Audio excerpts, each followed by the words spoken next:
microphone situation will work itself out, but thank you guys for coming. We've got a great panel lined up here. We're gonna unpack some of the things that you were hearing about in the plenary session. We'll hopefully go a little deeper.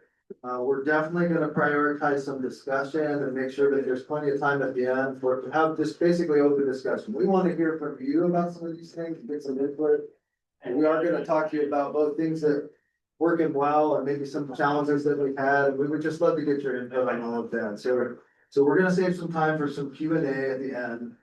The format is basically gonna be each presenter is gonna go for 8 or 10 minutes, present their topic, and also ask a polling question of the audience. And so we're gonna have a polling app. When that comes up, it'll be a QR code. So those of you with a phone or a tablet can just snap the QR code. There'll also be a web link there if you need that. You just go there, the polling question will pop up on your phone and you can respond, and you should see some results in no time. But I just wanted to give you a heads up that will be coming. Each presenter will have a polling question for you. And then we will also have some just open discussion as well. So I think with that, I don't want to do too much preamble here. We've got a lot to talk about. So I want to just ask Samuel Irving from MCE to start us off with CCAs as demand response providers. Oh, yeah. Hey, everybody, thanks for joining us here today. So, really excited to have this panel. There's a lot to talk about with virtual power plants and different roles. But I want to keep it kind of high level and talk about how community choice aggregators can play a really pivotal, differentiated role in this space. So I just want to kind of set the stage with this polling question. Have folks grab your phones, so give a moment to do that. And I want folks to kind of just think about the place you live, your home, your renter, doesn't matter, if you have your home or have roommates, whatever it is. I want you to think about all the appliances you interact with on a daily basis. Think about things like thermostats, think about things like an EV charger, if you interact with that, even a washer dryer, something that heats your water for showers and baths. Right? Think about how many unique brands of those you interact with on a daily basis. And I want you to check the box here for how many different ones you can think about. I left kind of the numbers flying live behind me, which is a good feature here. But yeah, kind of coming in, getting the votes. It's a good kind of warm up because we will be using this tool throughout kind of our session today. But seeing a large amount of people can already think of 6+, right? So there's all sorts of hardware equipment that we touch on a regular basis in our places of business, and they're all kind of part of this symphony that makes up our energy space as we just even think about just only being at home, let alone like going to work and being there in those facilities. So these growing places and symphonies are all diverse equipments. A lot of those systems you may own on your own, but when we start thinking about things like solar and storage, or even like a leased vehicle, especially a leased EV, there's different ownership models here. Also, each one of those devices is in their own kind of environment. I probably have like 10 home energy management apps that I interact with, from a battery to a solar system to an EV. Like just figuring out like, okay, what was my thermostat app again? Was like a whole thing that people have to go through on a regular basis. And often those systems, if we think about them across a service area, the community choice aggregator who's responsible for buying power and placing it with these homes and businesses gets even more complicated really quickly. So today, each of these systems, of these pieces of equipment and appliances, they're acting as individuals. Right? They're disconnected, they're not talking to each other. And as a result, it means our ability to control and optimize how they're being used is fragmented. And that is a missed grid and market opportunity. So if I can leave you with the punchline, it's that without coordination, flexibility of those assets becomes discordance. It's all noise. The symphony's not working together, and therefore we're not optimizing them and getting the most value. So in the industry, there's kind of a thought about what do we need here to fix this? And the conclusion is, well, if we have all these instruments playing out of tune, we need a conductor to orchestrate this symphony. And there's kind of a couple models that have emerged in the last 10 years as we've seen through these projects for this. The first is you get a private sector aggregator who does a bunch of integrations with these pieces of equipment, and they run the show. Often those have happened. There's several providers out there in the market. They came up earlier. A lot of them are household names. You've got folks like Sunrun, Lunar, Swell, Leap, Own Connect, right? However, each of these is their own proprietary closed environment. They have their own software, they have their own controls, they have their own data and telemetry that comes from those devices. They have their own existing customer relationship. So this is like the old school Apple cord doesn't plug into my Android when I'm in my friend's car. It doesn't work across each other. It can kind of get the market going and these people get good products that work and save energy in their homes. But again, they're not talking to each other. The second approach is the way that we can make these devices talk together is if each of these devices was fending for themselves and could receive a market signal, be part of something like, hey, there's a market in place. I can now respond to a price signal, like a stock in a stock market responding to supply and demand needs for people trying to buy it. That requires a couple things to get there. First and foremost, you need the market itself. Right? You need to set up a system and you need to have agreements and consensus on what is it worth to actually shape and shift these devices. And that becomes increasingly complicated because each one of those devices has to share data now with the central place in the market to prove, hey, I respond to your price signal, pay me for the value I provided. So that creates more data noise. Again, this is the players in the band all playing from their own sheet music. It also leads to customer lock-in because folks will say, hey, behind my meter, I went with Nest first, but I happen to have a battery. Hey, California grid, are you gonna pay me and do a separate math process for my thermostat that you're gonna do for my battery? But what does that mean if I come home and I happen to also plug in an EV, right? All these devices are pulling and pushing and the ocean is really noisy, really loud. So there's a third model I wanna kind of propose, which is we have something in place in California and it's California community choice. And those community choice aggregators, I believe, are well positioned to be a strong provider of this conducting role. And the reason for that is CCAs already have a strong existing customer relationship. We have a trusted community presence. And importantly, we already know how people are buying and using their power because we have to source it for them from the market to keep costs low and meet the renewable energy goals that the state has. Secondarily, we are buying and placing that power directly into the energy markets already.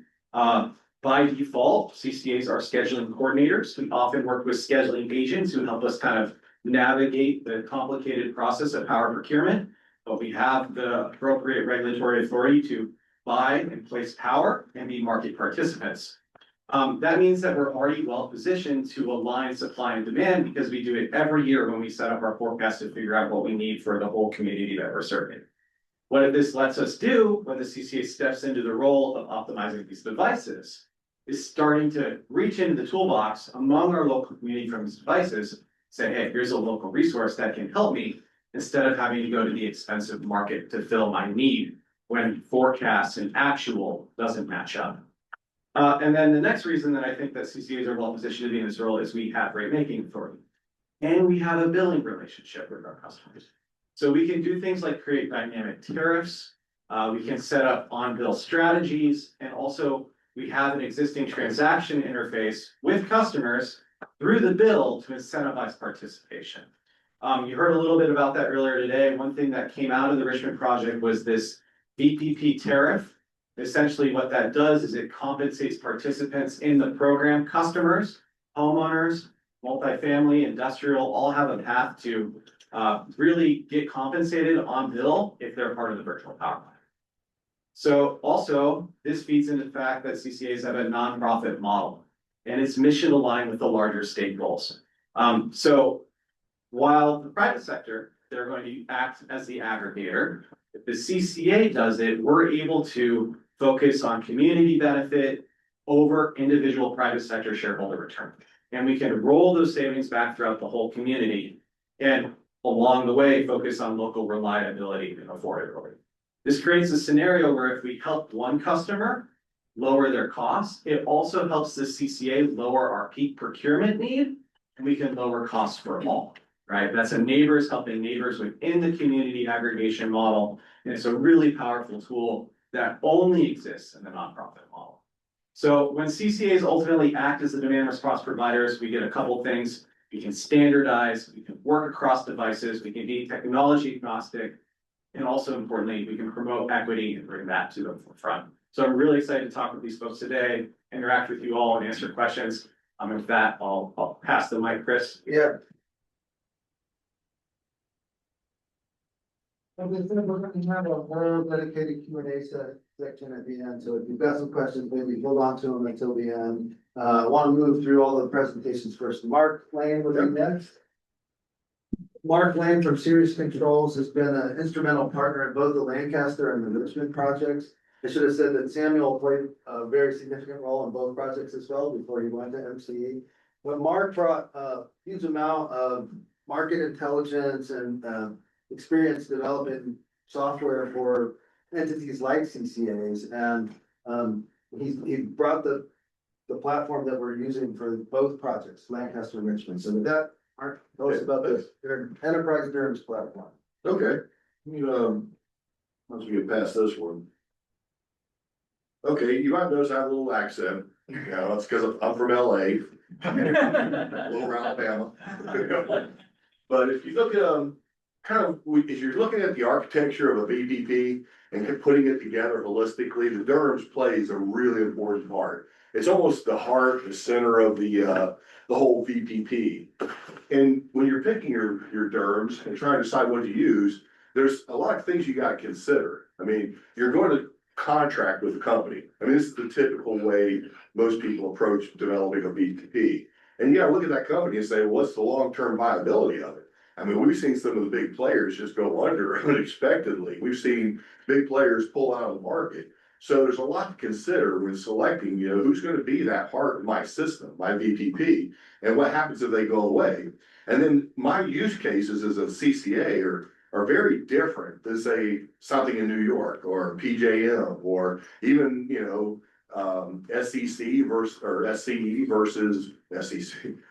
Southern California, Southern Conference for basketball, but anyway, SCE, as you kind of look around at, different parts of the country, every use case can be very different.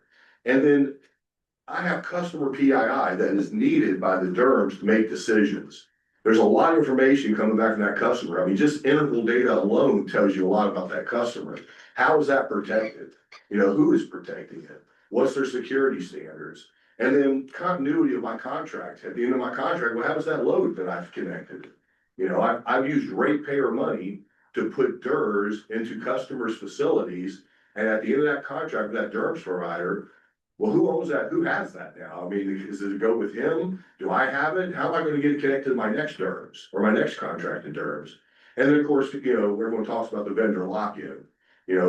That last question tends to make you say, I better just stick with the guy I got, because the cost to move all that load, I gotta go visit every site, I gotta reprogram those, talk to the new SaaS platform. All these layers of questions, become, something you really have to consider when trying to select that DERMS provider. So thinking of these architectures, this type of DERMS, is this a pointer? Yeah. When you look at the web, you have the web, you have the CCA data center, and then you have that company here, again, it's a SaaS company, and this is no negative thing about, SaaS based DERMS. These guys play a very important role of getting the VPP to scale. These guys are allies, or we're not saying there's anything wrong with this structure. It's just that, this is a company here and it's between me and my customers. When you look at the enterprise DERMS, the difference is your DERMS resides in your data center as a CCA. It's behind your firewall. So all those concerns about protecting PII go away, because your IT guys have the ability to determine how things get talked to that DERMS, what's accessible to that DERMS, what are the rules getting in and out of here to the DERMS, and even at the asset level. So you have a much more kind of back office enterprise type system. That's kind of why we refer to it as an enterprise DERMS.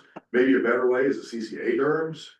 I don't know, there could be other terms for it. But we selected enterprise because It's more integrated into the back office like this. And again, there's no one between you and your customer. There's a relationship with the CCA talking directly to the customer, not a third party company, in between. Again, not saying it's a bad process. We want these guys, and you'll see later where they come into play. So if we kind of build this from scratch, starting, well, where is the enterprise DERMS really in this whole, scheme of an integrated approach and, this broader view of a back office type DERMS? Well, it goes again, wrong way. Let me back up.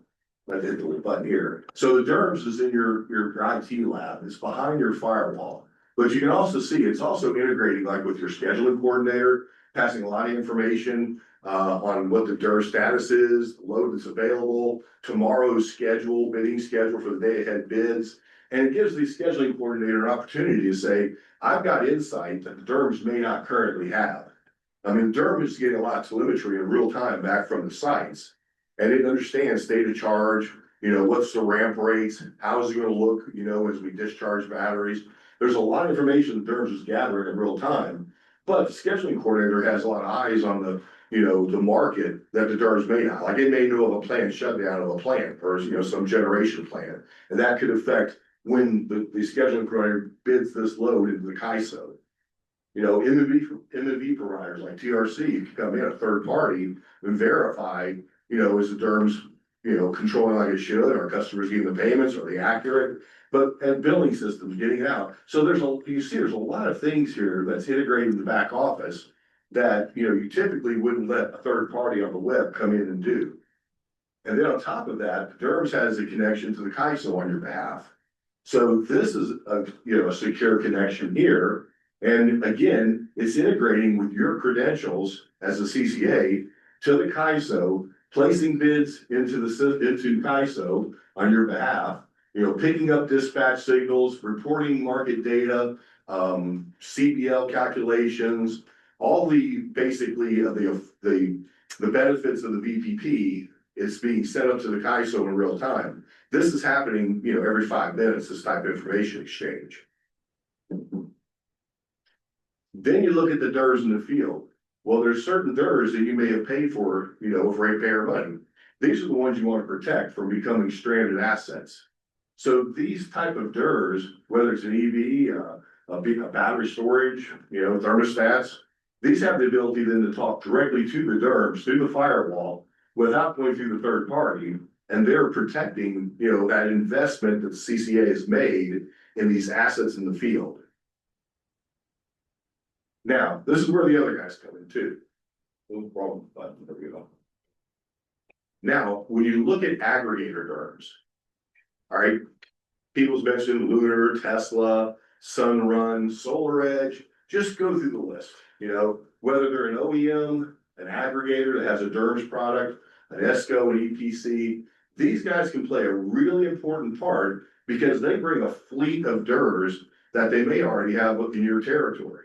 So this can get the VPP to scale very quickly without having to use all the ratepayer money to do it. Yes, there's certain things you'll pay with ratepayer money, but then these guys, as Sam kind of pointed out, when you build a tariff structure, it's kind of, build it and they will come. These guys are always looking for opportunities to, as an OEM, to have a way to buy down cost on their products. I mean, OEMs sell products. They're not in the business to be there forever. They want to sell a battery system and get out. But if you build a structure where there's something that's a buy down for them, or something that, incentivizes them to bring their fleet, now you've got an entity like, say, SolarEdge, who has a massive, existing install base that can come to your VPP and get it to scale very quickly. Aggregator DERMS, these are the Lunars, the whoever, just pick one, these are the guys I already have, working across the country with what a lot of times are referred to as grid edge DERMS. Again, they've got a portfolio of customers, you want them to come. And then with the ESCOs who just have a lot of batteries that they've installed out there in the field, and they know, where they're at and relationships already with those customers. So when you look at the overall architecture, it's a very integrated approach. It's the DERMS, the enterprise DERMS is kind of resides in the middle. The other thing that's really important about this is licensed to perpetuity to the CCA. The CCA owns this product. It doesn't ever depart. There's no contract to end, it doesn't leave. So all of these devices that are connected will always be connected here. The next one is a polling question, and this is one that we struggled with a bit. Is this the right name? You know, does it make sense that we call this, you know, there's a lot of DERMs out there now in the marketplace. You hear about grid edge DERMs, aggregator DERMs, grid DERMs, utility DERMs. I think there's many more. So, you know, is this the right terminology? I mean, I'm gonna be right in. Yeah, I know. It's like we picked a couple. so how different is the CCA DERMS from utility DERMS? Well, you know, when you look at utility, it depends on, you know, the utility too, to a certain extent, how they're being using it. When it integrates with all the back office stuff, it shouldn't be too different, but a utility would have a little more DSO effect, right? Like, they're gonna be more concerned about substation loads and things, whereas the CCA wouldn't. CCA is only on the commodity side, right? So a utility who also may have lines and poles, got a little different perspective on what that DERM should do, right? I want to say we just kind of jumped into questions. I think that's okay. I was hoping that the other microphone will come back to us. It hasn't, so just know that the questions may not be on the recording. But if you want to just go ahead and raise your hand and let Mark call on folks and do some questions. We'll let you do that with Sam as well before we move on after Mark's done. Yeah, oh, well, this was the last thing, was the survey. And it was like, wow, CCA DERMs, are no enterprises still there. Got the edge. I think DERMS Yeah. is the problem. It needs to be something else, it's, you know. How about if you just chopped off the DE, a resource management system? Yeah, yeah, Pretty good. yeah, kind of like an APS, yeah, Yeah. that might be a good idea. Because one thing I really want to point out is this is not a competitive product to the aggregator. There's two different business models, right? That's like saying, we're not saying that the other guys are bad, we want them part of this, they're gonna give us the volume and growth, so, you know, maybe it is DERMS is the issue. How about a hand raise, who thinks DERMS is the issue, it's just the term DERMS. Okay, well, it's almost unanimous. Well, Chris, you gotta start thinking. Well, thank you, Mark. Any other questions for Mark before he goes down? We've got a couple. Oh, okay, no, give us a question, shoot. Yeah, so, Oh. thanks for the presentation. Yeah. I guess a few questions. So, you know, one of the advantages that you mentioned is, you know, reduce vendor lock-in, better long-term maintainability. So it's licensed in perpetuity, but do your customers have direct access to the code? To a certain extent, they do. Like the IT group within inside like MCA or Lancaster who use this product currently, they have access to all the code, the repositories. They would not get upgrades going forward, you know, unless, you know, we come up with some methodology where they get, you know, information be passed to them, pushed to them again. Hence, Well, I guess that's the question. It's okay. Let's say, you know, you exit the market or you go out of business, Right. right? Stranded assets are one of the problems that you're aiming to solve. So if your customers have access to the code but aren't getting updates, there isn't some sort of center of expertise, what actually happens? yeah, that's. System. Well, that's exactly right. It's not dependent on us being in business or not, you know, as a company, but we do push out the updates and everything. You know, so I think if we look at it more long-term, what we would really like to see is maybe a third party doing that, you know, maintaining that repository. I think that would be the better solution. That's one thing Chris and I have talked a lot about, you know, is how do we structure it where it's more open. We use a lot of open source code inside the DERMS, open e-meter, different tools. You know, we use open ADR protocols, but for certainly it'll be a challenge, you know, at this stage for, you know, an IT group to just take over the code and maintain it. I want to point out just briefly that Karam from MCE is the VP of Data and Analytics, I believe, and he's directly engaging with the platform and can speak to some of these questions maybe on the break, if you want to talk a little bit with the actual person handling the code and some of that stuff. Karam, so that'd be helpful.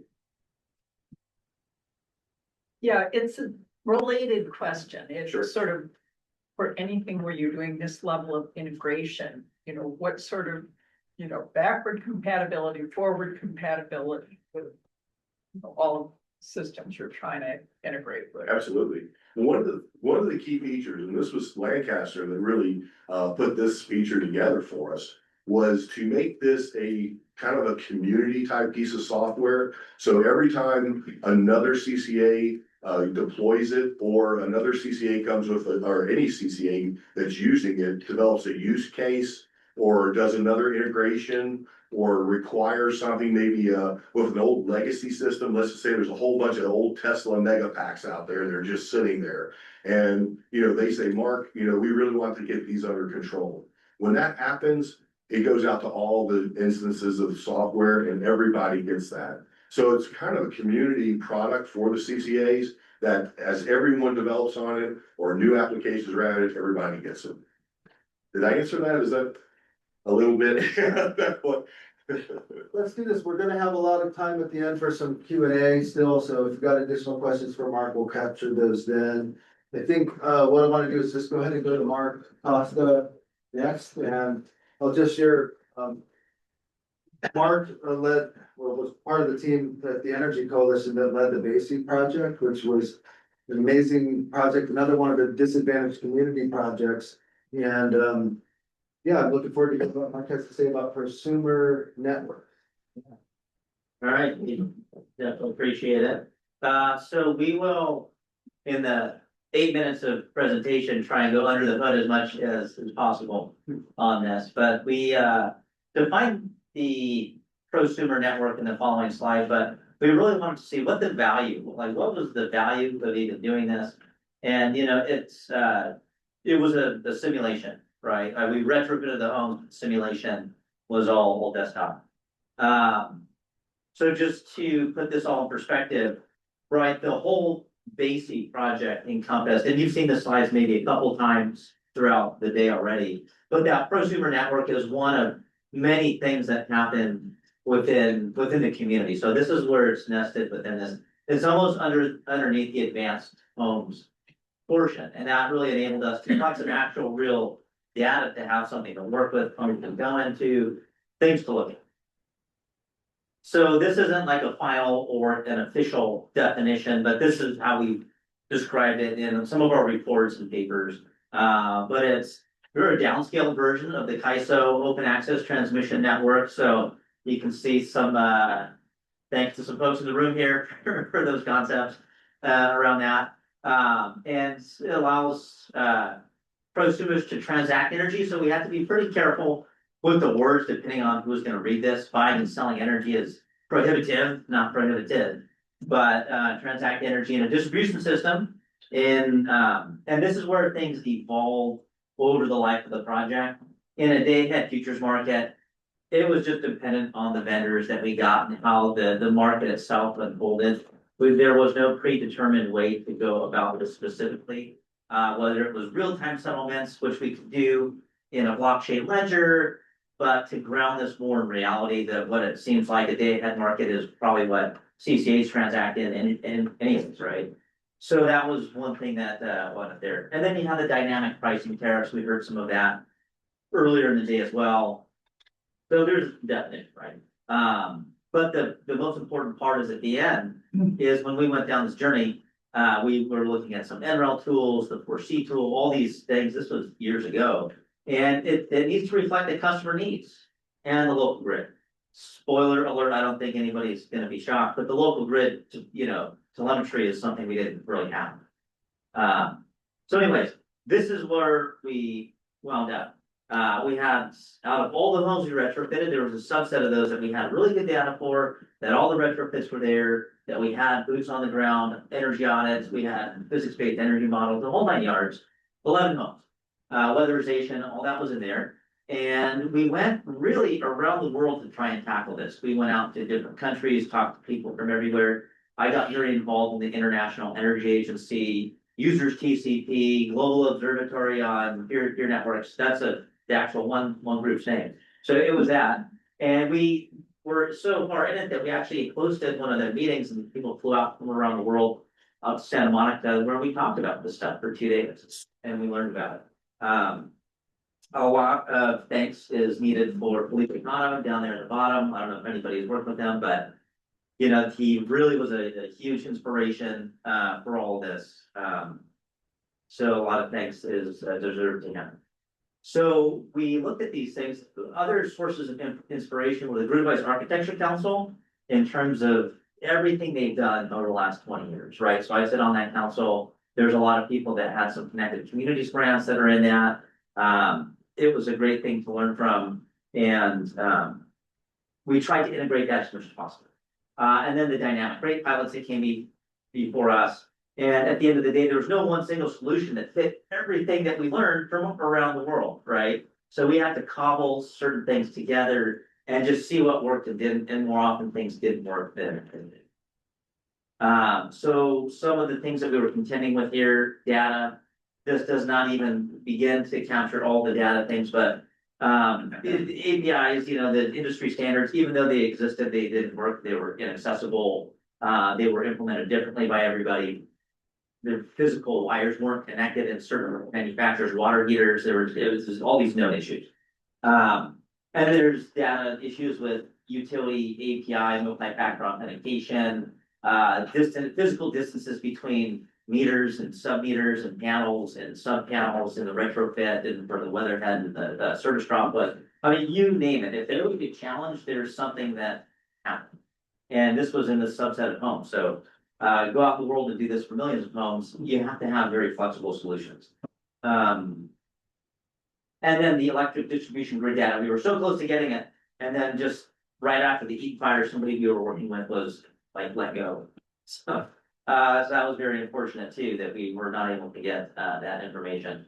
But at the end of the day, we were able to work with one of our partners out of the Port of Rotterdam, Dexco, it's called Distro out there, and they proved this stuff. We were on the ground, we saw their solution work, and we thought it was great. And it's a local government based software, and we're not tied to anyone's software, but they were able to do everything that we needed.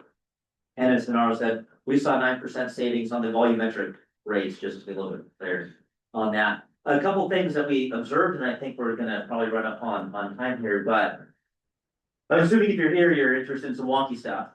So we said, what are we gonna optimize around, right? We were pretty optimistic that we could optimize over multiple objectives. One of them having the physics-based energy models to optimize within a constraint of thermal comfort, because we found that those people live in thermal discomfort and have a high tolerance for discomfort thermally.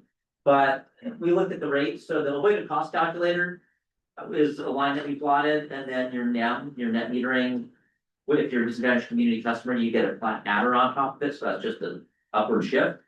Then we looked at this specific LMP price, and what we found is that and then the top spiky one, which is your TOU prime rate, we built a price corridor. So you can bounce between these actual rates. Are you buying or selling, and is there a settlement price somewhere in between?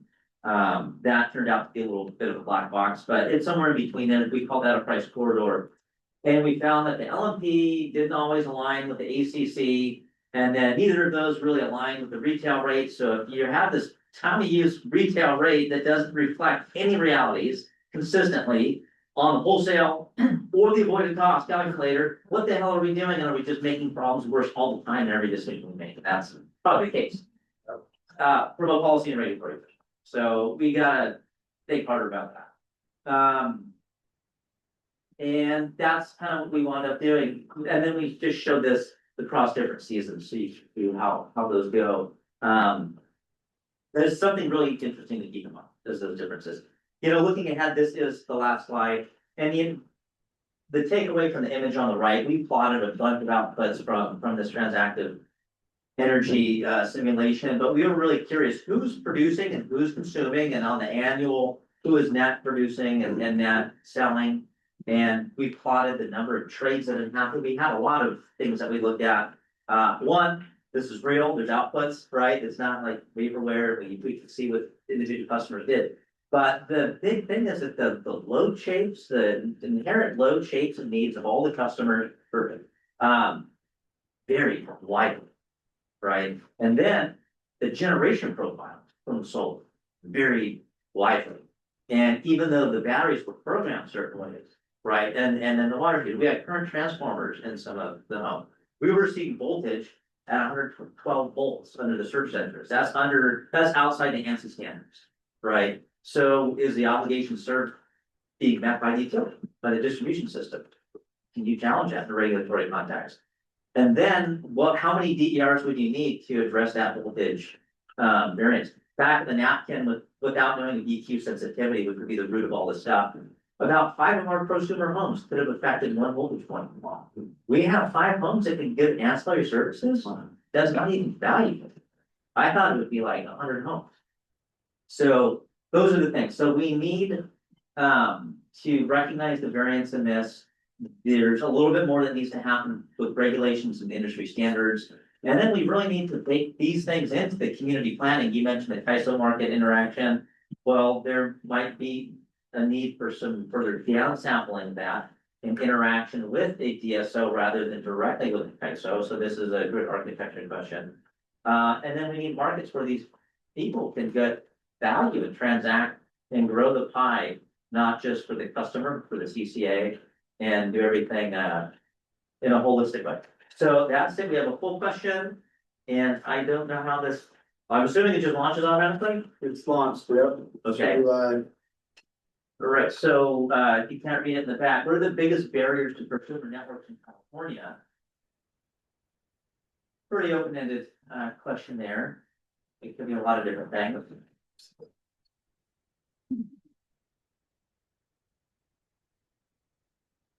And is there end of time, or was that the 8 minutes, or we have 2 minutes to?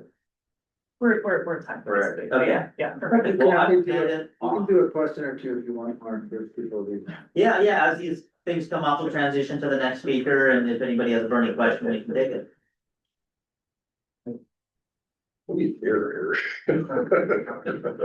Yes. I just want to say, I love how you're bringing utility data access with like MFA and consent flows, because it's often the thing that's taken for granted is when people think how to get access to the actual data. But it's actually just the upstream, like how do you actually get the consent and then streamline, reduce the friction in the data that's afterthought. Things like the scissor form.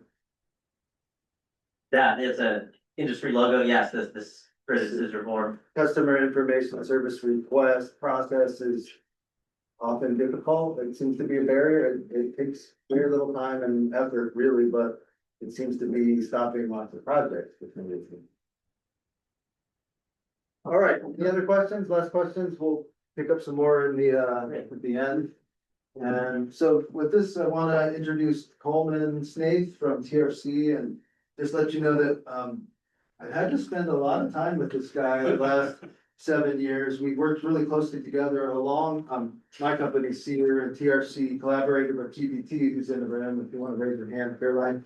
We spent a lot of time digging into this issue, knowing that the existing performance evaluation methodologies that are available to us are all outdated, ineffective, inaccurate, and underutilized.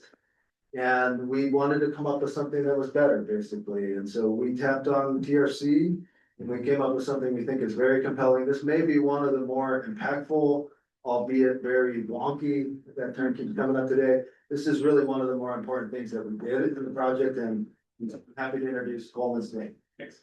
Thank you.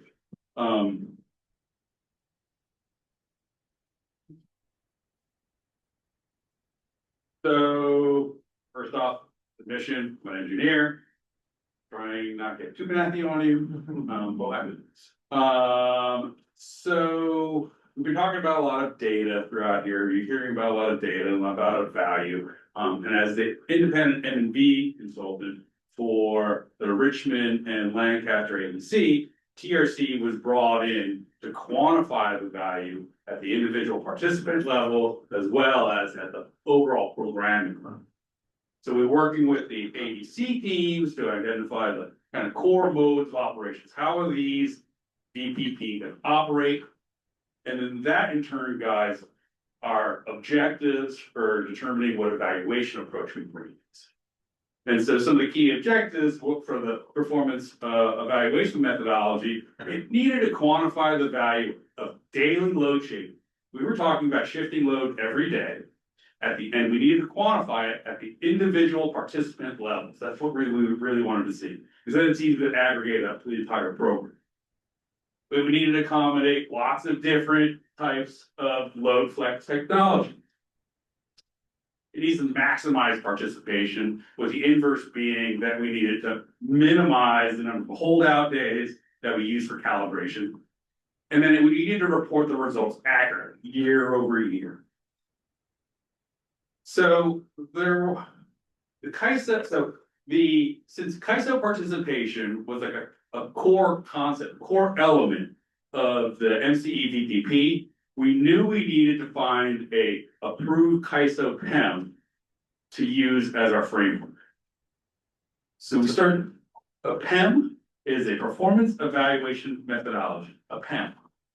And so we started doing a review since here, yeah, and identified a number of different disconnects with the CAISO approved PEM and how they did not necessarily align with the objectives of the MCE VPP. If we look at looking at the most common PEMs, CAISO approved PEMs, we're looking at the 10 and 10, the 5 and 10, weather matching, and the Caltrack method. The 10 and 10 requires the 10 most recent non-participation days in the past 45-day window. That's a 22% holdout. 22% of the time you cannot participate in an event. It also generally is agreed in research that it tends to underestimate the value of performance, and it doesn't really weather normal ones. So we then look at the 5 and 10.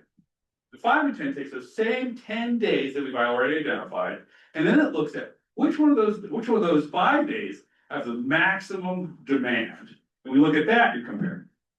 Now we're overcompensating. Now we are overestimating the value of performance, and we're still not good.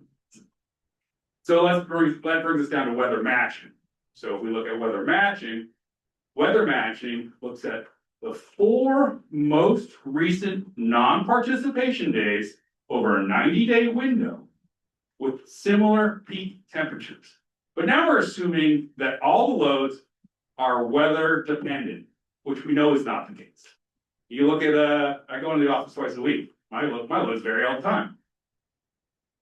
And then finally, we bring back to Caltrack time of weekend temperature with comparison lines. This was a method developed by Recurve with support of MCE, and it's based on the time of weekend temperature model developed by LBNL. This is an industry standard for M&D.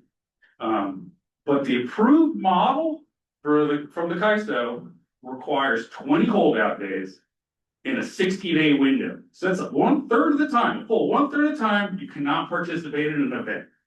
That's huge. We then look at that, but what this does though, is it does add in a comparison group, which helps adjust for exogenous factors. But there's challenges with comparison groups.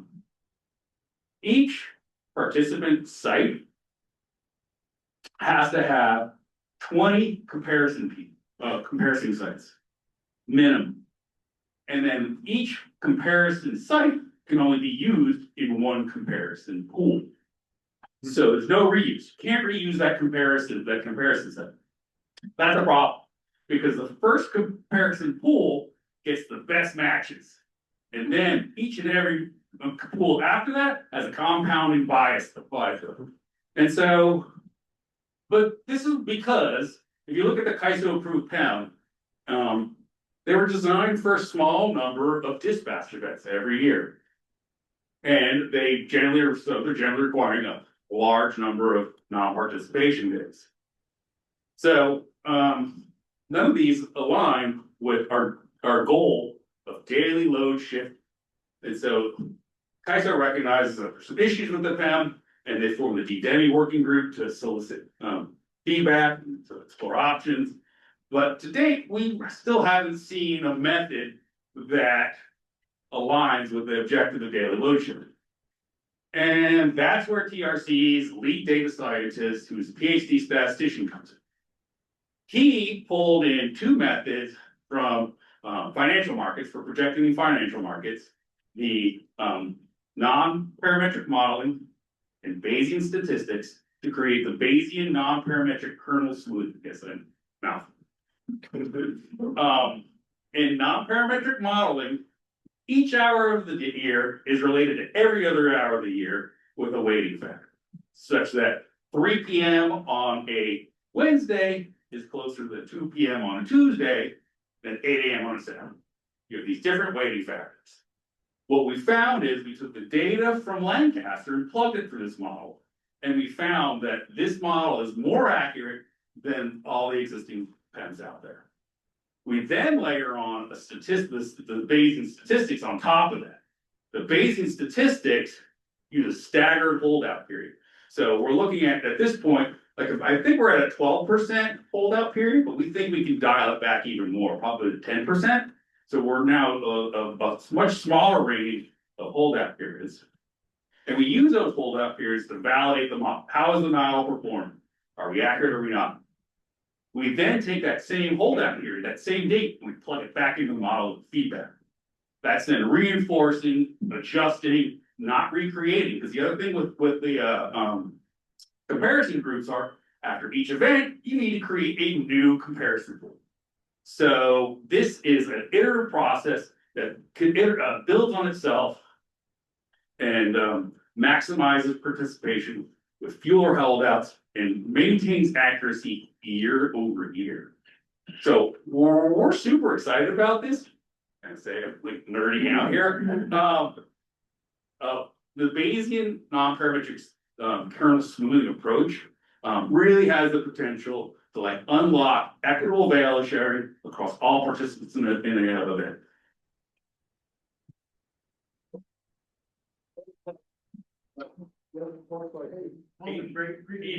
Yeah, you got a great presentation. Just, can we vote to change the name of your MMD methodology? Yeah, actually, that should have been it. Currently what we're thinking is what, agile MMD? Click one more, is there not a poll slide?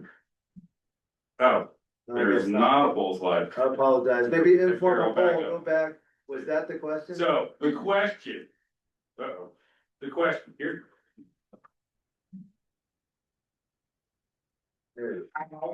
Where should we apply this next?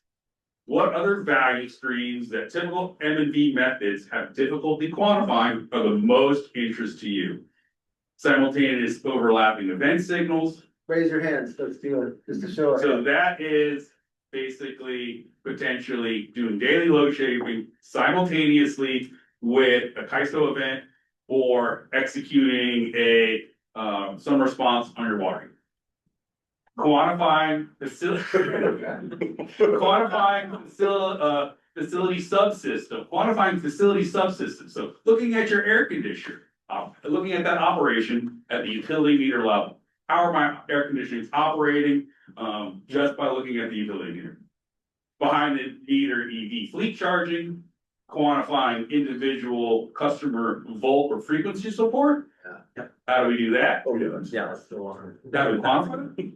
Or the value of individual load flex devices, all that orchestration that Sam wants to look at. I want to quantify each and every one of them and tell you the value of each one of them and what's worth. I think you got the most votes, by the way. That all the above. That's our plan, that's great. But the question is, where do we go next? How do we want to do this? We are actually gonna be pushing this forward on a couple different projects. And so we're looking at expanding, how do we reduce computational load? Currently, we're just looking at battery storage. Our next program is looking at rooftop package units. How do we do with rooftop package units? We've done a little bit of exploration with heat pump water heaters, and the results are very good. So we're very excited about pushing this forward. Want to make sure Kate has time, and so I'll move on to the next one. I will just say that we're looking for ways to pilot this. I think TRC and MCD are both actively looking for some opportunities to pilot the methodology and provide some data to the ISO about how it works, and so that's also on their horizon. So with this, I want to introduce Kate Ringus, who's the former senior advisor to the director of the DOE, secretary of the U.S. Department of Energy. So with that, I'm gonna let Kate take the mic. Thank you. Okay, so just a little side note. Anyone else have trauma triggers when Bayesian statistics start to be mentioned? All of a sudden back in college, be like. Oh. I promise not to get too bad. Just the mention of it was just enough to set me spiraling. Anyway, hi all. So I am here to talk about EcoBlock. Let's see. Oh, here's your slide. Okay, here we go. So what did we set out to do? We had huge ambitions for EcoBlock. We wanted to do a community-owned microgrid, behind-the-meter microgrid. We wanted to do water efficiency upgrades, greenscaping, full electrification of all of homes, energy efficiency, weatherization. What we ended up doing was energy efficiency, weatherization, distributed community solar, and that was pretty much it. And electrification, full electrification of the homes.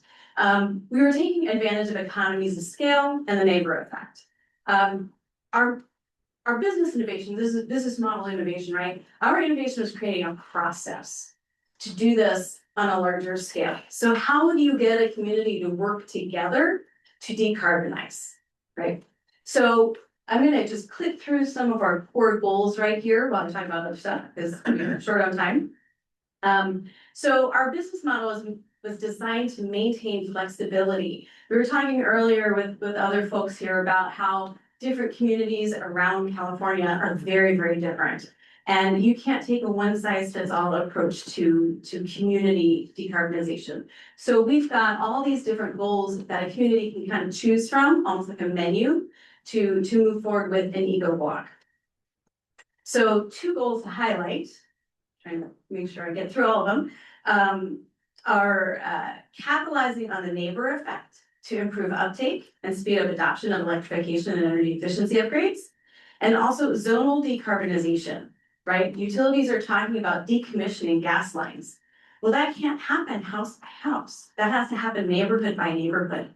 So how do you do that? That was one of the things we were focusing on.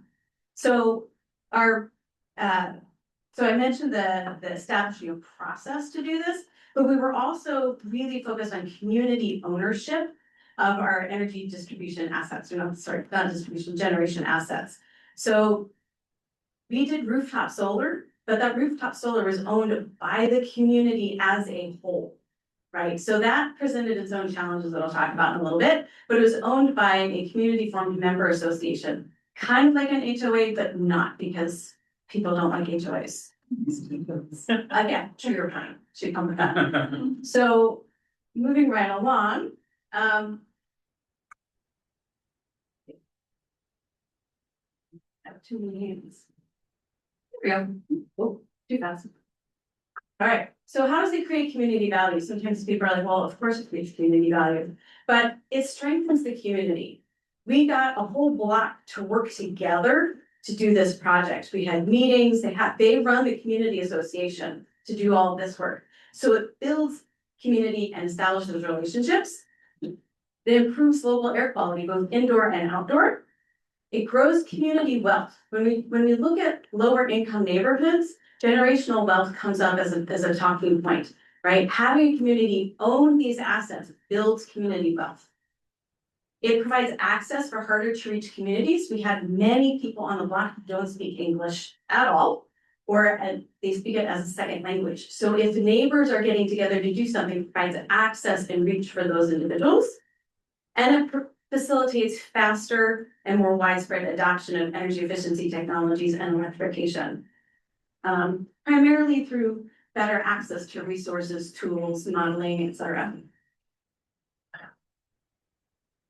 So, the problems that we seek to address. The key thing that guided me in my development of the business model was everyone had to save money at the end of this project. It was not okay to have people pay more on their energy bills after the project than before. And when you're talking about something as monumental as a behind the meter community microgrid, in my mind, the dollar signs just started going. And I was like, oh, I don't know how we're gonna make this affordable for this community. So if you think about it too, in a lower income area, they actually use less energy, right, overall than people in more wealthy neighborhoods. So your margin to save them money on their energy bill is is squeaky small. So we had to be very, very careful with developing how we were going to be doing this for this block and future blocks, so that we could really, really work that margin and get cost savings on those. So several of the ways we were doing this was reducing transaction costs and soft costs. So customer engagement is a huge cost for solar developers and contractors. How do you go out and how do you find your customers, right? So we are bringing a whole block of customers to the developers, so that saves money. We can negotiate lower prices that way. Contractors also have a half-day problem where they show up, they do the work, and then what do they do with their workers for the rest of the day? So if we're offering a whole block, they can put their guys on the block for the whole day, and that also saves them time and money. Permitting, we thought we would see efficiencies in permitting, getting all the permits all at one time, yay. We are still working on it. We're hopeful that someday we can create a more streamlined permitting process. Again, zonal decarbonization and system efficiencies where we've got the education materials done, we've got the modeling done, we've got program infrastructure done, we've got access to rebates and financing, so it's all put together. So thinking about getting into that squeaky margin, we have to maximize our revenue streams, right? So with this eco block, we only have one revenue stream, which is the solar NEM credits. And we are lucky to have gotten into NEM 2.0. If we were doing NEM 3.0 and no battery storage, it would not pencil out. And that's something that I really think the state really needs to hear. For a low income neighborhood, it just doesn't pencil out. When I try to add batteries, it still doesn't pencil out because the cost of batteries is too high. And current financing costs are too high as well. We were thinking about doing all these water efficiency measures. The price of water, what it is right now, I couldn't get any revenue streams from those assets, and they're expensive.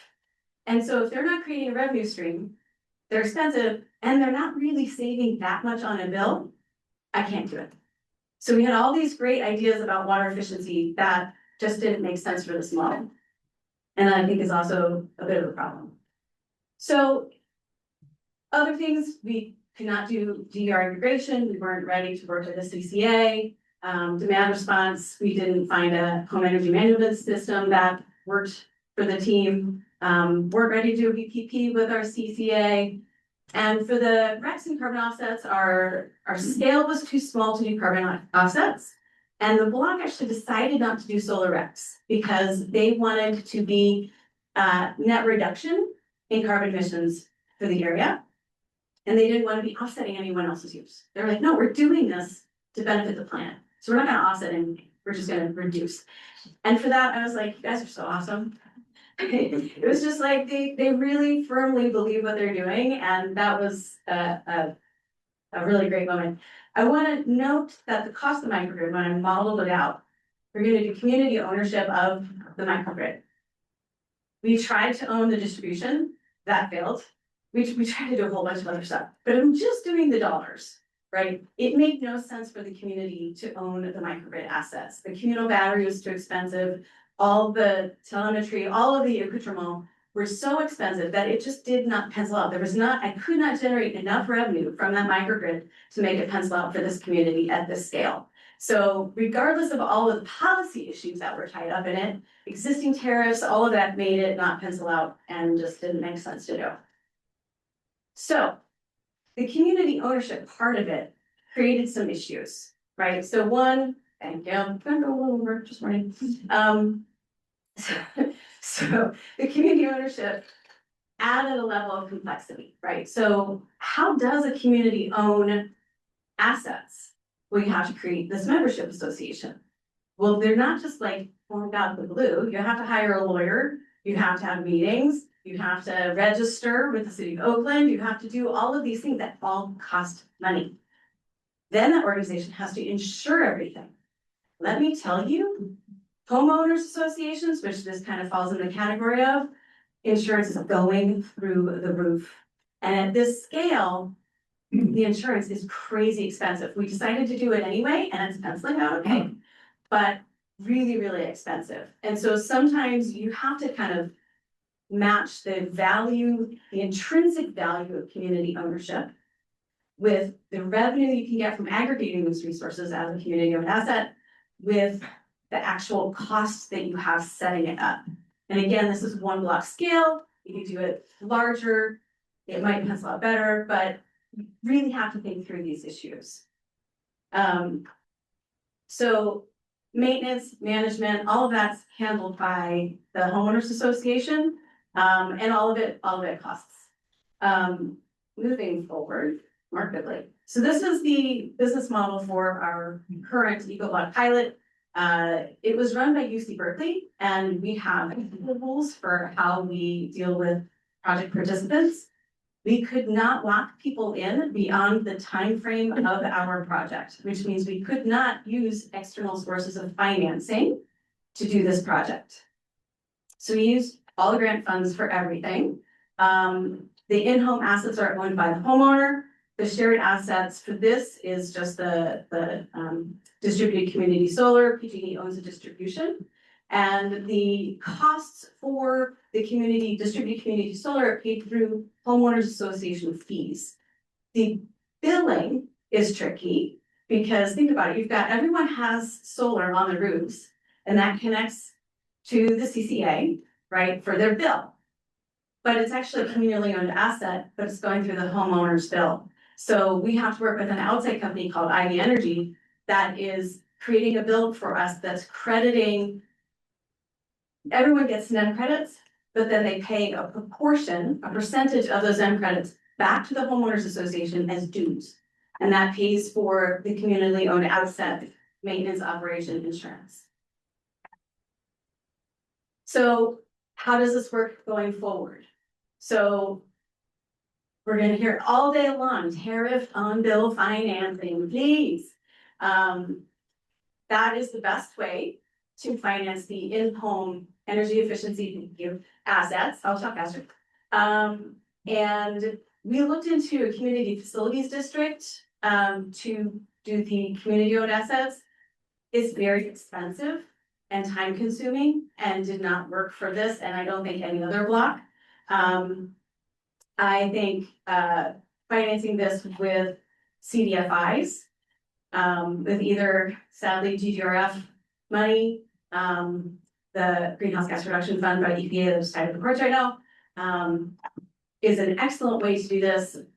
Green bonds with a credit wrapper from the state, also a great idea, but not at a single block scale. If you're going to do a bond and the social impact bonds, great, but it costs a lot of money to issue a bond. It's not just like, we're going to issue a bond. It is expensive. So you have to do it at a really broad scale, not just a single block scale.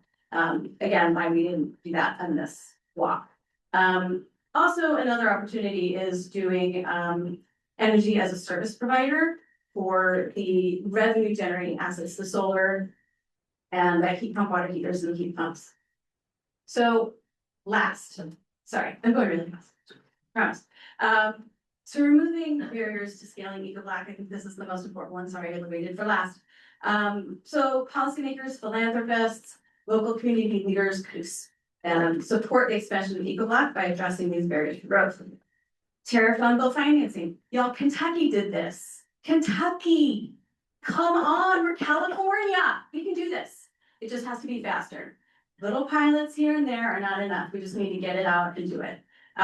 Expanding and funding CDFIs, again, revolving loan programs, bond issuances for broad scale development. Establish support for planning and development. We had a CBO that could do EcoBlocks. They've got all the tools, all the everything. They've got the trust from the community, and you don't have to do this block by block. You can do it community by community. Relaxing regulatory barriers. Communities should be allowed to establish community microgrids. It's that simple. It's not simple, but it should be. Improving available revenue streams for EcoBlocks. So that means getting down and dirty the tariff structures and making them favorable to customers, not just utilities. Every single bit of revenue helps these projects pencil out for low-income communities. Every single penny. So getting those tariff structures straight is a huge important thing. Encouraging politely utilities to engage with communities honestly, fairly, and productively. That's all I'll say. Um, utilities often impose high costs on communities that want to take matters into their own hands. And someone needs to really cut down on that. They need to streamline processes, reduce costs, and offer materials in multiple languages, and just generally be more user friendly. And before I start using four-letter words, I will move straight into my questions. Oh, here we go.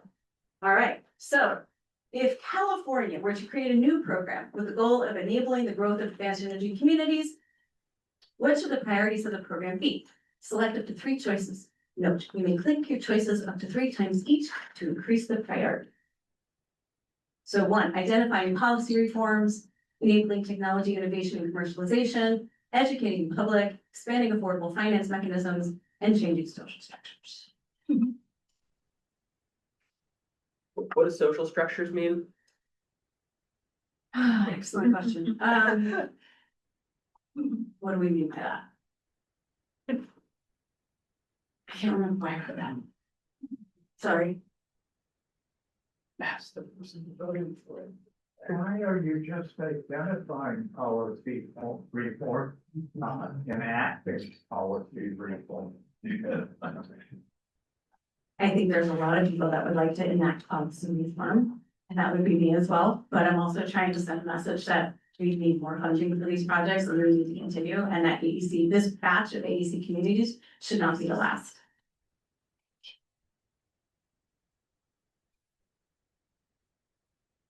So far, it looks like expanding affordable finance mechanisms is the winner, which I agree with. We're gonna move into Q&A, and I wanna ask Kate to go ahead and hold on to the mic for a minute and pick a few questions from the audience. Also, because the other mic never showed up, I'm gonna ask the panelists to repeat the question into the mic, so hopefully that'll make it to the recording. So, does anyone have any questions for Kate before we transition? When you said the microgrid did not pencil out, I presume that's because of the PG&E microgrid enablement tariff that says you can only operate as a microgrid when there's a utility grid outage. The real economic benefits of a microgrid are operating 24/365, right? Yes. And was that the crucial issue? That is a crucial issue, although I still wonder if it would have penciled out even if we had that favorable tariff, because the capital costs were so high. We were going to have to pay for the distribution, but then PG&E was going to require us to pay them to operate it on a daily basis. They were going to charge us for their taxes on the capital investment that we were making. That was $70,000 worth to our budget. There were a lot of other things, and then just like maintenance, all the bells and whistles, everything costs money. And so, yes, it wasn't gonna make a lot of money because we couldn't operate the way microgrid was designed to operate. But it's still, for that scale, it was just not gonna pencil out because the capital costs. Interconnection costs factored in too, and they put them into the WDAT, and the price just kept going up and up until they. Right, but they should be exempt from WDAT if they're just supplying local customers, right? But they weren't because of, I think in the MIP, they were trying to get the microgrid incentive program, and now there's a requirement that we got. Yeah, right. But it all comes down to the tariff, basically, the PUC tariff. Yeah, if we were able to do it on a bigger scale. Yeah. And didn't get nickel and dimed along the way, it would come down to the tariff. I mean, can you expand? I mean, I almost think you want to say pencil out in a what? It's not real world, but then pencil out in the world where PG&E is working against you. So the question. Would it have penciled out without that utility interference and shenanigans?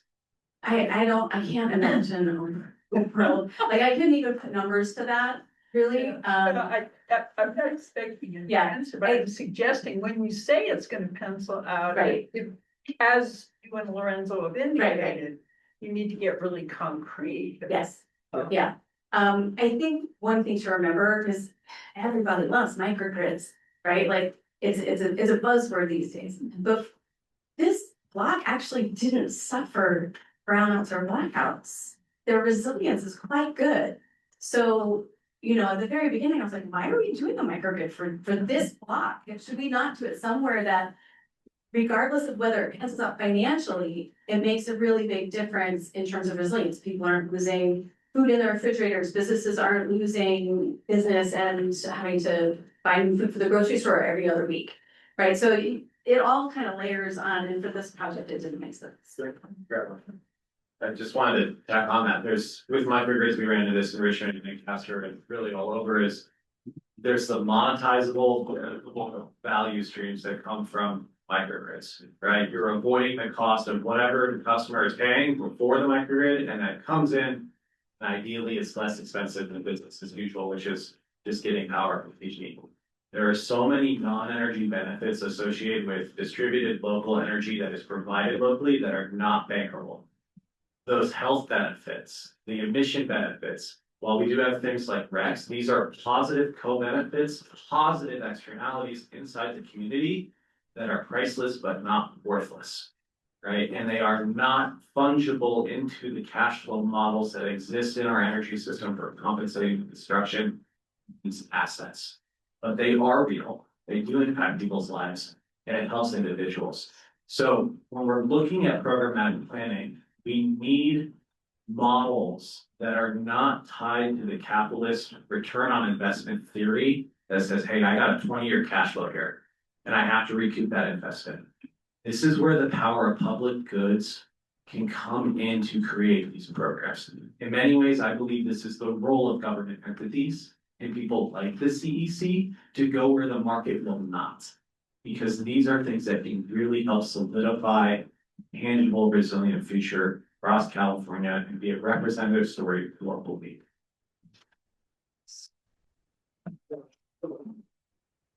You can ask questions of any of the panelists at this point, if you guys could just pass the mics around. Yeah, I'm just wondering if there's any innovation going on with the municipal utilities.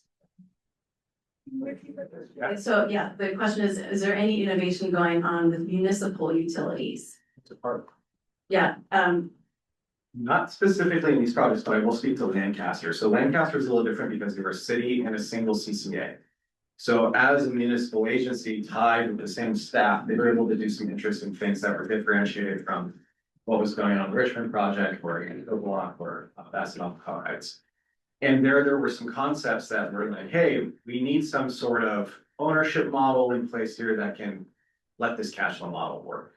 The city in some of the early concepts in the project was going to be the owner of these housing developments that were affordable, low income and electrified. And they were creating innovations around like a utility allowance. So, hey, let's own all the lines and wires inside this, maybe use something radical like a spot municipalization model in order to assume this from the South Edison grid, operate it independently, get around all these crazy regulatory rules and be really a radical change maker. You in that context run into basically the advocation and lobby interests of the incumbent IOU saying, wait, you can't do that unless you lawyer it up. So you're not only looking at like the business model structure exists, but I think you still come into the reality that we're in a paradigm where we have an entrenched market interest that has the distribution system, has the transmission system, and then you try to do something really cool locally that benefits local people. And you have to still play by the rules of the ball game because we have FERC, CPC, and CAISO, and CEC putting ridership over all of that. So this is kind of why I think like other people are thinking, hey, let's opt out of this. Let's do this without the grid at all. Communities can go a little further because they can own those lines and wires and transmission systems. So being able to kind of have a full tech stack, the whole service provider stack under one envelope is a place that communities can go that CCAs can't go, that individual cities can't go because they're taking on a different role and responsibility as a municipal power. So really, communities can be, they start to think differently about this stuff. And Sam mentioned term spot muni. Many of you may not know what that is. There are a few spot munis in California. Those are where the city doesn't have to buy out the whole entire system in their city. They just take control of undeveloped areas that don't have distribution infrastructure already on them. So there's no infrastructure to have to buy out. There's no infrastructure that has a right of way. This basically became thought of as an easier way to do a community type approach. And it would, in those areas, those developments, the city would own the distribution infrastructure. And it does eliminate some of these barriers that we're having for interconnection and other things. So it is an answer. It's why Lancaster wanted to pursue that. We spent a fair amount of time and money looking at that issue. But as Sam said, it requires a lot of money for lawyers and legal fees. You're in for a pretty big fight with the IOUs, even though there's no distribution infrastructure on those plots. Like, that's what we found. We're gonna have to spend a lot of money to get over that hump. It is still of interest to the city of Lancaster. I would think it was maybe of interest to some of the other cities maybe that are in the room here, and it's something that we can talk to you about if you're interested. I just want to unpack that one a little further. Art, did you have something to add? Yeah, just, real quickly, there's, right, the municipalization, but there's also the involvement of municipalities in planning for the power system. So there's some interesting, like the DSO study of Maine is an interesting, state level study about system operators. But now that we have, I think it's AB 39 that was passed last year, requiring cities to have electrification plans, right? And that would go in the general plan. So there's been even thoughts, even along the lines of that, is that should cities have their own IRPs, right? It's not gonna be done by the usual suspects, but should cities start planning for these things? And there's been in the local government sustainable energy coalition and some ideas introduced to that group that what is the role of local government in the first place? And then when it comes to energy, should investments be made in energy infrastructure, just as roads and safety and everything like that? The last thing Adaptation. yeah, exactly, right? The last thing I'll say is that, you know, once those assets could possibly go in the ground, depending on the ownership, there are models in Europe for citizen energy communities, renewable energy communities that are very interesting. That are mandated by the European Commission regulation. And then there are things like in the UK, they instituted a dual use of system charge when they strung their own private wire networks. They started charging the utilities a fee to access these new networks. So they flipped the script on like that utilities, so the dual charges. So there's things that we need to think outside the box on. Yeah, sort of a response to the importance of community involvement. Sort of jokingly, you might want to turn to Minneapolis and see how community involved, with a strong community involvement to fend off a larger hostile entity. That might be appropriate to start thinking about that. But the question or comment that I wanted was what you did in the permitting stuff, would have only worked in Oakland. Every city is different. How is that gonna help? You know, Oakland does it well. How is that gonna help Hayward? So the question is, you know, we were talking about streamlining permitting and but permitting is different in every different location and municipality. How does what we're working on in Oakland, because it has not been perfected, we're working on it. How does that translate to other municipalities? And it really actually does. Once you establish a system that works in one place, it can be adapted easily in other places. You know, they've got all kinds of like toolkits or toolboxes for permitting certain technologies that have been adopted from one state to another. It is translatable, but it needs to be translated. So it's not automatic, but makes things easier, more streamlined.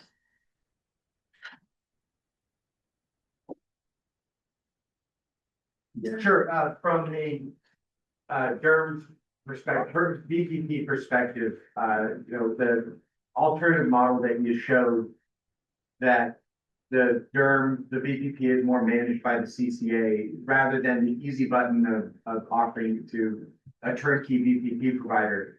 I'm curious on, you know, both MCE and Series Control's perspective of what, right, you have like, you know, Durham's management, asset deployment, customer origination, potentially financing. How much staff? Is there a right size CCA to do this? Or should every CCA do it? What's the right customer profile? Sure, from a technology perspective, size is irrelevant. I mean, the enterprise DERMS can run one asset. You know, it doesn't really embed into the market and, you know, to maintain one asset. It really doesn't have a limitation on like, size. So I think Chris mentioned earlier to one of the smaller CCAs that, yeah, you know, this is a solution that scales very well. And it does. So when you look at it from, what assets or how many of an asset, you know, it's almost more of a, it's not so much the number of assets, it's how meaningful is it in your portfolio? Can it move the needle? So if your overall portfolio is fairly small, then, you know, a small number of assets can be meaningful. And I think that's more the, you know, the scaling question. You know, obviously the bigger the better. I mean, if you're hedging 100% in the day ahead today, and you can control 20% of your load with VPP, why not leave a 20% open position because you have zero risk? You can pull yourself into your hedge, you know, of 80%, and then you take advantage of the duck belly pricing, you know, so there's in the real time. So it gets more to, I think, the scale versus your portfolio. I'll take kind of a non-technology approach to that, which is at MC, we're taking kind of a different position. There's a question here about if you're gonna run a DERM, should we buy it or should you build it? And I would say if you did choose to build it as a CCA, it's a bit of a misnomer to think that that's the job of a couple key staff. What we're really talking about is changing the way that the CCA operates with its data and its customers. So I've been with MC for about 1.5 years, coming off these projects. And the job has really been educating internally what staff needs to understand about the VPP and how it interacts with their 15 years of experience running an organization. So MC, for example, to give you a preview of what we're trying to do, has 21 historic programs. Those programs have leveraged California Public Utility Commission money, MC's own dollars, air board money, grant money. And through that process, we've interacted with several thousand customers across every type of customer class. Those customers have all at some point interacted with MC and received a device. It'd be very interesting to go back through those existing customer relationships and say, hey, you've got a heat pump, make it part of the VPP. So the theory of change is all roads can lead to virtual power. All programmatic activity, anything that results in a community opportunity to shape and shift load in the service area is part of this. And it also means that the VPP is touching our data analytics team, it's touching our community engagement team, our policy team, procurement, absolutely, that's the end game, right? So the end game is you build up this aggregation as a CCA. And the thing that makes it actually a power plant, I want to focus on that word, is you're treating these distributed devices like generators, just like the CCA treats power procurement from the wholesale. And it's a local option from the local community instead of getting exposed to volatility in the markets when forecasts and actuals do not align when things go wrong. And that requires buy-in from everybody. So really, it's more a question of will as opposed to capacity. Just nothing about an observation, seeing what your team has done, all the way from Chris, what you've set up to this. I'm just totally impressed on what FC is doing and with the software and the fact that you're full-time doing this inside the organization of MC. I just, in, 1, 2, 3, 4, whatever number of years, you're gonna be the national expert, international expert on this stuff, because it's, like you said, it's assignment of the staff that will do the work, and the fact that you're there and MC is committed to this, I'm just totally gonna follow. I'm gonna be enthralled with how it turns out. So kudos, head down. Yeah, one little thing to Edan's question, which is just a piece, back to technology, which is we're using open ADR, and that helps us manage this with a smaller staff. There is probably a minimum staff level we need. That's a good question. There are some CCAs here today that have 1 or 2 staff, and maybe it doesn't make sense at that point, because you do have to manage some contracts, but open ADR allows you to have a system where you're not running everything. You're sending signals to the people who are essentially, and they're translating that into action on the ground. And so that really reduces the amount of labor on the CCA side. It also reduces a lot of the complexity because we can talk about other protocols that are far more complex.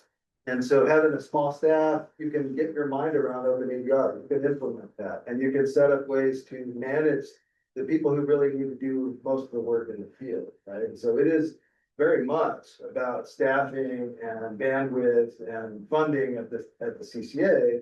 Our decision to use open ADR for these things helps us with all of them. One other thing too, when it gets to staffing, you know, even in whether every CCA should do it, that's one of the things that we as serious control and focus on is being that in-house support, you know, for your PPP development and all those things, you know, that's one of the things we bring is kind of like a PPP in a box is really the way to look at it. So the other question said, well, should every CCA do it? Absolutely.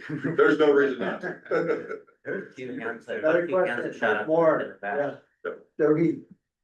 Thank you, Chris and panelists. That was I feel like we got all these different aspects from the technical to kind of the community ownership side. So really appreciate that spectrum. But I was thinking, Chris, that dialogue you had with the CPC staffer commissioner around, you know, it's unnecessary labor and it's a necessary cost to have 2 to 3 days of delay of information to a CCA. And I'm wondering, could you like break down how an enterprise DERM or like a CCA DERM will resolve that delay? Yeah. Will actually save money for CCAs and like that revenue generation? Like, how does that actually Great resolve? question. Yeah. I'm not sure if I really got the question completely. It's about the HON, I mean, our answer was the HON. Oh, We've got a okay, 2 to that's, 3 day yeah, I put it in lag. context, but, yeah. So getting the HON in place was our way, our workaround, which actually adds some cost, and Sam was talking about that with the question earlier, you know, I mean.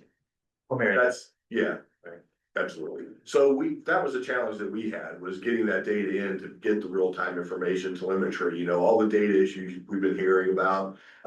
What we did was we went out and found a company that had a really good technology, really good support, was well-known in the industry, and was very price competitive. It's Rainforest Automation. Chris. Yeah, there it is. And what his product did for us, it got the bridge between the real-time data at the meter at a low-cost point and getting it into the DERMS. Chris and I, we worked together, we did integration between the enterprise DERMS and his devices. And that gave us the telemetry in real time we needed to make decisions and load shift and decide what assets, you know, need to be running or not. In addition, the enterprise DERMS is also getting a lot of information from the assets themselves, state of charge, a lot of information like that, and pulling it in. So we're getting a lot of information from the sites in real time. It even gets to the point where we're looking at using the HON for even non-controlled sites. And what that will do is give us a better view of the portfolio so the BPD can react to non-controlled site shifts. So as we think of portfolio positioning across, you know, if we're short or if we're, you know, the market's blowing out, we see some really high nodal prices that we want to take advantage of. If we know that all of the sites, even the ones that are not controlled, are not cannibalizing our efforts, then we can force a longer position in the portfolio and take advantage of like high congestion pricing and high nodal pricing and actually bring that to the bottom line. So yeah, the real-time data was a real hurdle, but we did come up with a really nice solution. I'll just add one more, which is, you know, this is data we haven't had as a CCA. We get it late. That just helps normal day-to-day operations. It's what we call situational awareness. So before, picture you're an airplane pilot and you have to land on a runway, but you charted the runway a year ago. And now you're flying in the air, you're getting through the mountain range and it's foggy. That's the reality of doing power procurement for a CCA that doesn't have real-time data. You do the best you can, you get closer and closer to the runway, you fill in the blanks.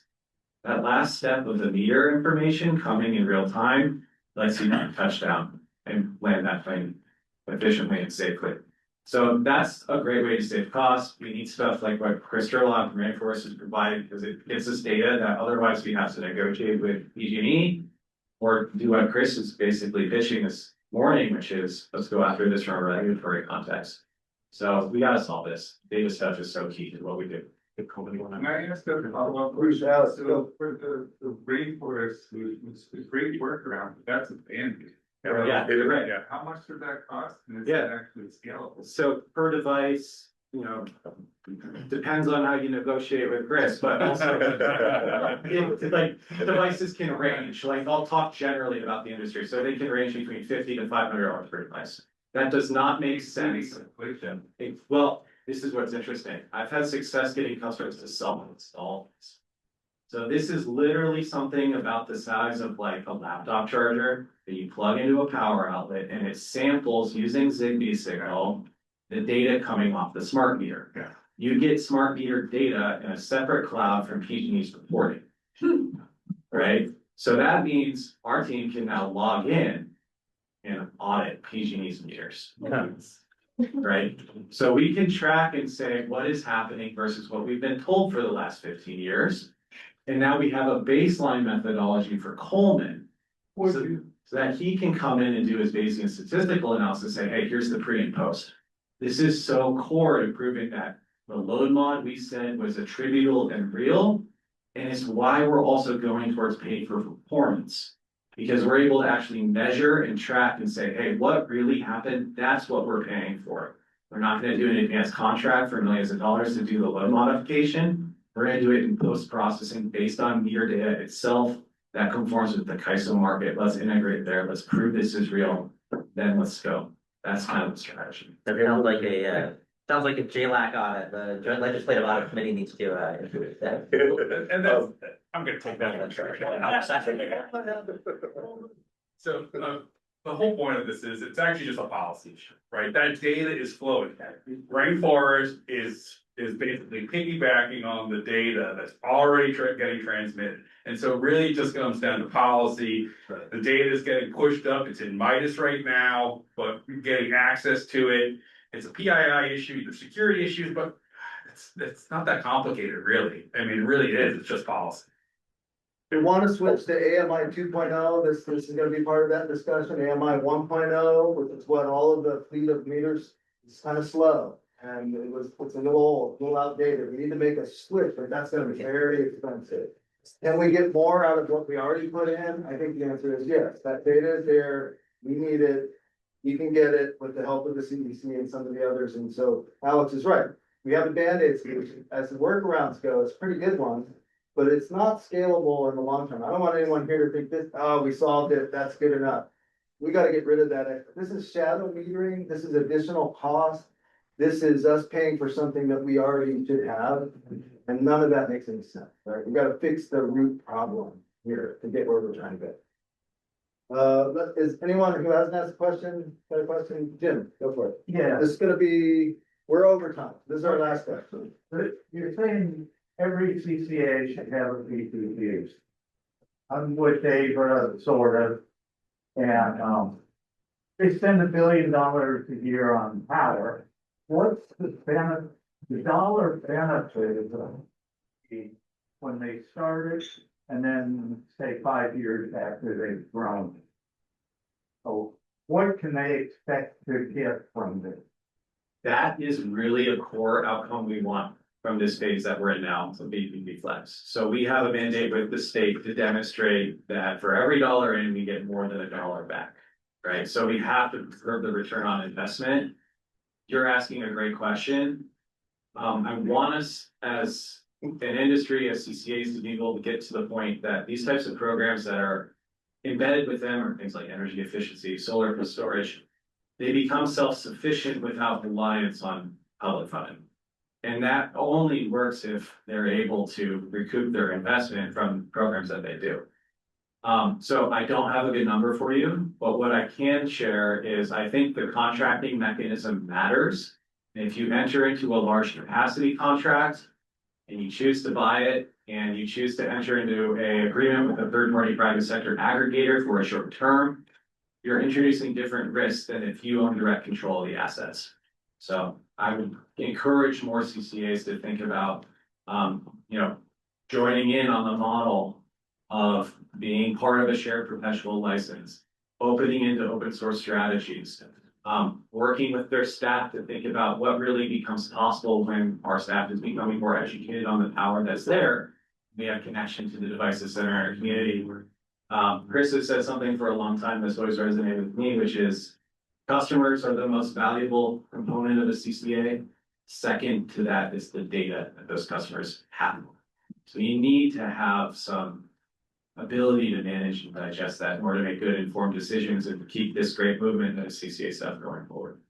You know, just for reading reference, the PNL, the DSO plus T study, there's multiple parts. That was a really good study. It was my favorite read of whatever year it came out. Obviously, that's a good source to look at the Sankey diagram and all the value streams and charts they have.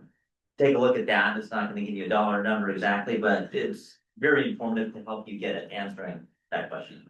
We will be sharing the results from the VPP Flex project. We have Lawrence Berkeley Labs on the team helping SEER and MCE calculate the numbers behind Tim's question, and we will be publishing that information when we have it. I don't believe that the answer to that question really exists in an accurate form right now, but over the next year or two, we should be able to start to answer that question, and we're gonna share that information. Let's have that be the last word. We're about 5 minutes over. Hopefully this was valuable. We really appreciate all your time and your questions.